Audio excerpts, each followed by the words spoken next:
2 மடங்கு நம்மளை ஆசீர்வதிக்கிற கர்த்தர். ஹல்லேலூயா. விசுவாசிக்கிறீங்களா?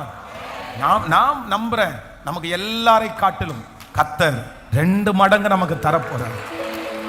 நீங்க பட்ட கஷ்டம் கொஞ்சம். நீங்க சொல்லலாம், நான் பட்ட கஷ்டத்துக்கு எனக்கு கிடைச்சா போதும், பட்ட கஷ்டத்துக்கு எனக்கு லாபம் கிடைச்சா போதும், இல்லைன்னா நான் செஞ்சதுக்கு எனக்கு கிடைச்சா போதும். ஆனா ஆண்டவர் என்ன சொல்றாருன்னா, இல்ல இல்ல இல்ல, நீங்க வெட்கப்பட்டீங்கன்னா அந்த வெட்கத்திற்கு பதில் கொடுக்கிறவர் கிடையாது, வெட்கத்திற்கு மட்டும் பதில் கொடுக்கிறவர் கிடையாது. என்ன பண்றவர் அப்படின்னா, அதற்கு 2 மடங்காய் கொடுக்கிற கர்த்தர். அப்படின்னா ஒண்ணு, நம்ம படுற கஷ்டம் கொஞ்சம், ஆனா ஆண்டவர் நமக்கு தர்றது எவ்வளவு தெரியுமா? அதான் உன் வருத்தங்கள் யாவையும் மறக்கும்படி பண்ணுகிற கர்த்தர். ஆண்டவருடைய பிள்ளைகளே, யாருக்காக ஆண்டவர் தீர்க்க தரிசனம் சொல்றாருன்னு தெரியல.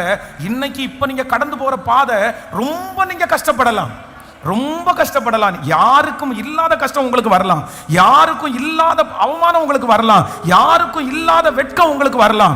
ஆனா நீங்க சொல்லலாம், ஆண்டவரே இதற்கு ஏதாவது கொஞ்சம் எனக்கு பதில் கொடுத்தா கூட போதும், நான் பட்ட கஷ்டத்திற்கு எனக்கு ஏதாவது ஒண்ணு செய்யுங்க ஆண்டவரே நீங்க கேட்கலாம்.